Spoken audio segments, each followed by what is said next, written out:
immersive experience should be as common as touch is today on your phone. Why not? And because if you think about TV, started black and white, not because the world's black and white, but that was technologically available. So I'm part of Leia.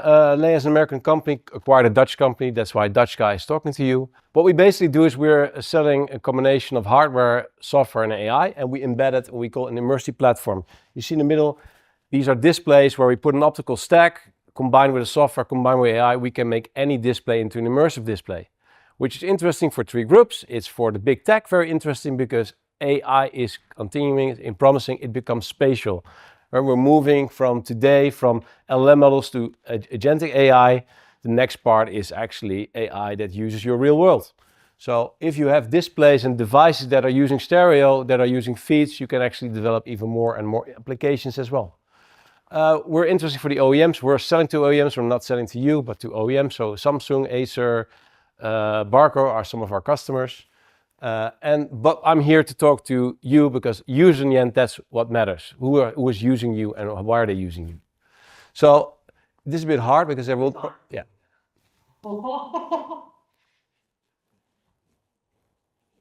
Dude.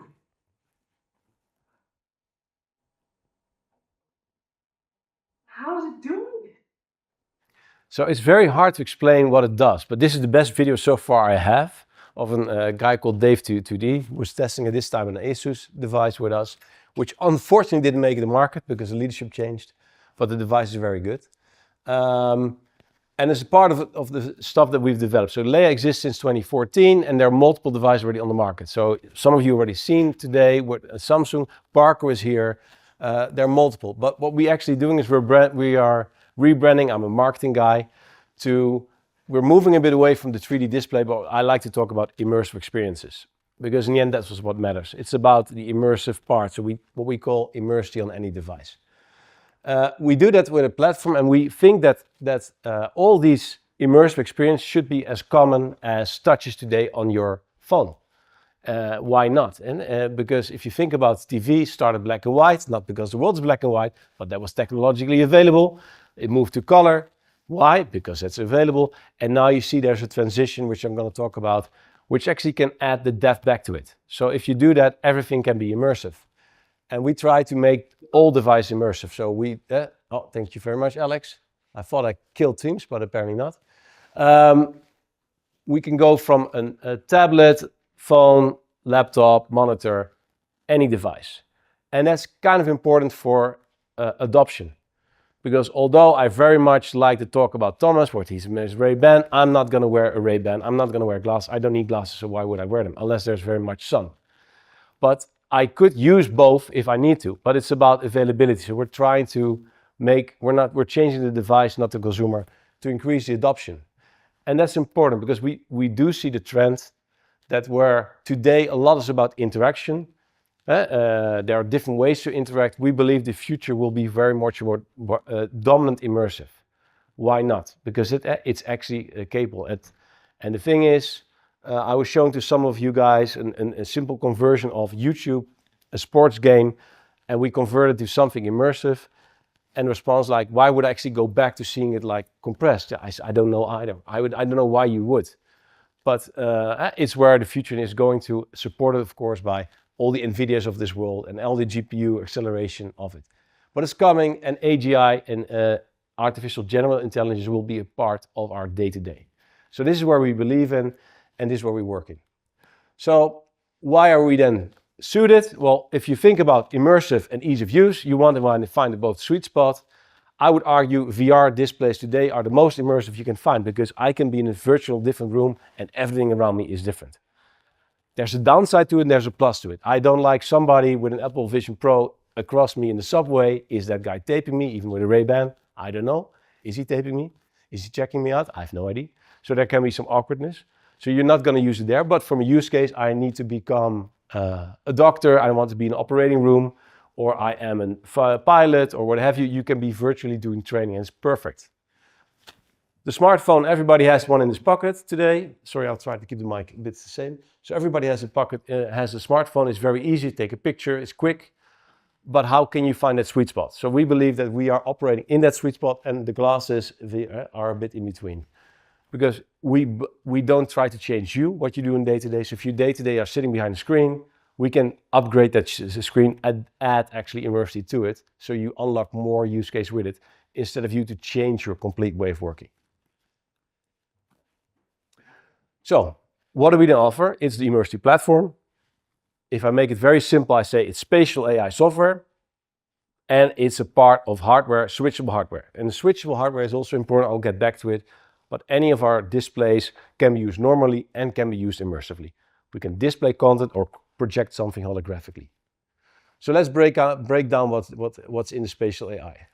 The first part is an extra interesting part. It has nothing to do with the actual projection. But we've learned that it's about content. People need to see content. So the example of YouTube I gave, what we actually do, our AI, we have a lot of proprietary data on stereo images, because a lot of people bought tablets with us and they opt in to share with us their pictures. So we have a lot of data from them. And we can use that in our AI to make a depth conversion. And then if you have a depth conversion, you can make a secondary image, basically unlocking a lot of opportunities. To give you an example, what if I have a display that's immersive and I can see somebody in stereo, fully immersively, but the other one doesn't, and it has a normal camera? I could take that camera and make it immersive for me, so I see that person still immersively, and the other way around, the other person can see me as they would do today. So it's about how to make things available. If you then have a stereo output, what do you then do is it working? Why are you? Oh, that's not my mouse. This is my mouse. Go back. So then what we do is spatial tracking. So this is actually the part of the key of our software. So we are looking who you are, not who you are, where you are in front of the display. What is the position of your eyes? And it's like these cars that you can buy. You have different positions, you different perspective. Basically, we do the same. If we know where the eyes are, we can make then an image which locks into your eye. So even if you're moving in front of the screen, we make sure we lock into your eye. So if you're then locked in, what do you actually see? You get a holographic view perspective. The screen becomes like an open window. So depending on where you are, how you look at it, the content will change. The content can come out of the screen, can go into the screen. It doesn't really matter anymore. It becomes what we call immersive. You feel more part of the scene. And then last but not least, it's the switchable display part, is the hardware. So this is where we have some patents. So we can actually switch between both. So you see there's on each of these displays, there's an optical stack. And that stack can actually switch on and off depending on if you're having an immersive content, yes or no. And if you zoom in, that will be in the animation about now. So you see this lens, the lens actually steers then the light. So you see here, depending on which color it is, it goes to a different direction. That creates this image. But if I want, I can also decide to switch off the lens, and then what we do, the light will simply go straight, which you'll see here. And basically the display becomes a regular display. And that goes in a second, like fast in a second, milliseconds to be honest. So all of this combination makes our platform. Schematically, it looks a bit like this. On the left side, you have either content which is stereo, virtual, whatever, or mono, which is simple. If it's mono, we will make it stereo with our service, but basically our runtime needs a stereo input. Then we use the tracking to identify where the person is in front of the screen, and that combination is sent to the cell, that image is sent to the display, and that results in the holographic projection. Today, the content works on Windows, on Android, we work with Unity, Unreal, OpenXR, so we try to make our platform open and accessible so you guys can do something with it. And we have some patents around it. It's not a story for next, it's like something you can buy, so go to galaxus.de and you can buy the Samsung or find an Acer, so it's something which is on the market today, and I'm here just to make more use cases and to create and expand upon it. But it's a proven system and we just try to roll it out. Part of it I'm here and you see it is, although we only make, let's say, we are facilitating basically, we're licensing, we're making a service, we do connect with the ecosystem around it. So that's also why I'm here, that's why Andreas asked me to come here. We know that you guys are part of it to be a success, yes or no. And we try to work with you together on on being so, because if you are an OEM, think about it, if you're Samsung, you're a small team within the Super, and then you get the guys from the Galaxy 26, they need their time. So actually the experts will help to do the early adoption and acceleration.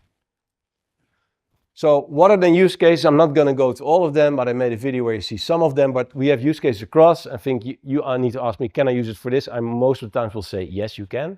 Just the question will be how and what will be the best way. But in terms of use cases where I talk about is one of the key is communication. So you've seen here a view where you can actually see yourself immersively and you can connect to the other. You get the body language even though you're remotely. You can have a better dialogue conversation. You can design directly, immersively, really see how curvatures are, which for auto design, for car design, it makes it important. Education, understand how things work, how they look. In this case, it's an iguana. It could be anything, but yeah, you can see something up close. Kids like it. There's a company called Z-Space using it a lot. Andreas can show you as well. Or social, where we in the end want to be, because as I said, everybody has a smartphone. I think Thomas said there are 7 million Ray-Bans now sold. So does anybody know how many smartphones are sold every year? Wild guess? Somebody? No idea? No idea at all? 1.2 billion. The total market is about 8 billion smartphones are there on the market today. 1.2. And if I say I want to be everywhere, I would like to at least be 60-70% of that part, at least our technology. And if it's not, maybe a competitor, doesn't matter, but we believe that that should be doable. Gaming was the last one. Gaming is where most of our customers actually start because everything is already immersive and you can actually utilize it, the content is there, but there's so much more. So why is it interesting specifically in terms of, let's say, productivity and workflows? Because that was a bit of the question. So the key part is actually if you're just working and you're a designer, or you can actually speed up your workflow because you can directly see what you do in reality with depth instead of having to abstract and think about it or putting a VR set on your head or different ways. So there's a very simple way of directly see what you do or directly work in it. The other part, and so I'm doing today, it's very nice to present a review. So I know after this, the guys from Canon will be here. I was joking. I said, guys, let's take your video that you're showcasing and let's put it here. And what we did that. It looked pretty okay, didn't it?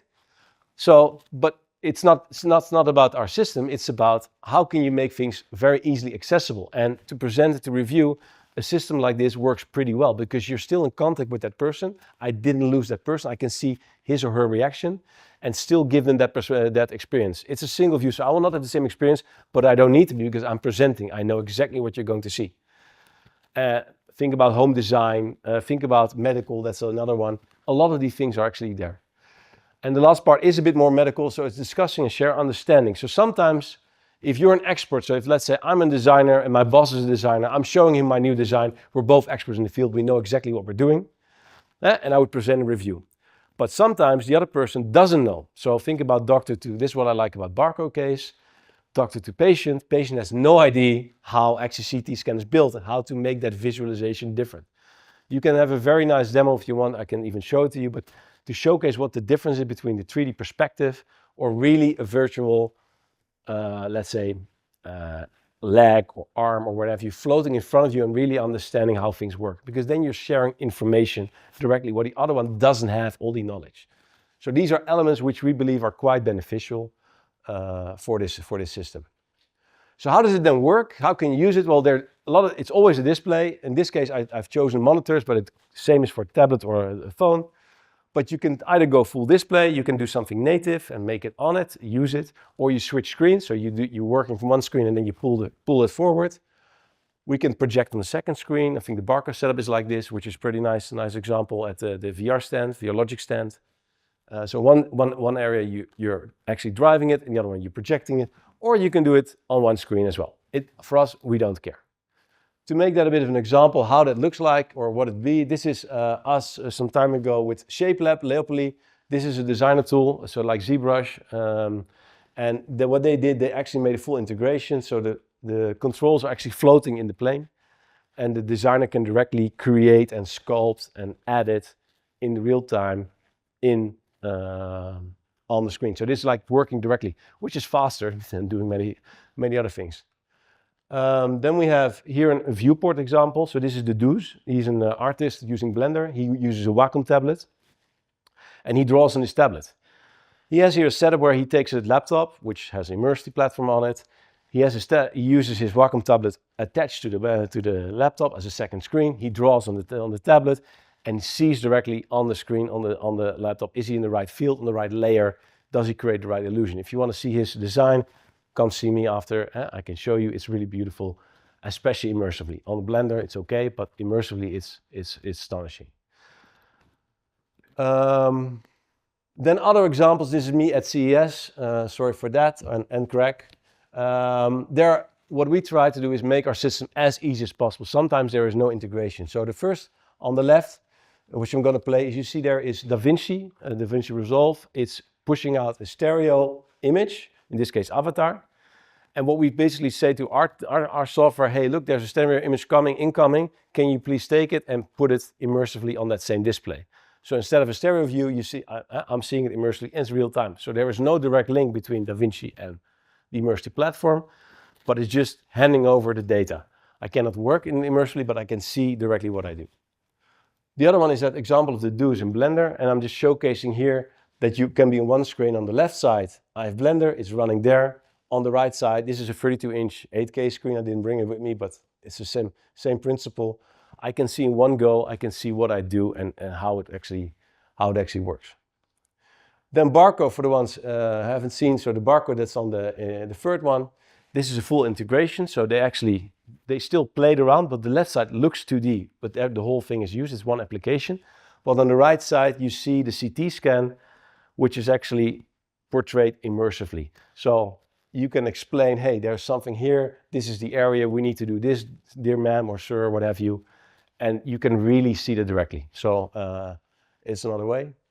And the last one is also quite an interesting one. This is Craig from Portal VR. He did something without us, or he asked us, hey, can you help me a bit? But what he basically did, he uses more the VR route. And he, using a Quest there, using the headset to map his controllers.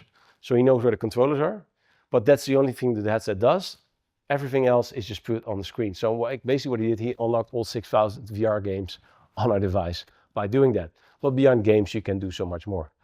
So it's all about us trying to make the system as easy as possible, to give you examples of how it could be used. And yeah, what we try to do is unlock that immersive world, and hopefully that, let's say in 2030, I'm maybe here again, that all of you have, or some of you will have a smartphone in your pocket. Yeah, makes sense. I've been using it like this now, or have some parts. So this is what we do. Hope you enjoyed this talk. I tried to keep it not too long because I know end of day. And if there's any questions, do reach out now or later to me.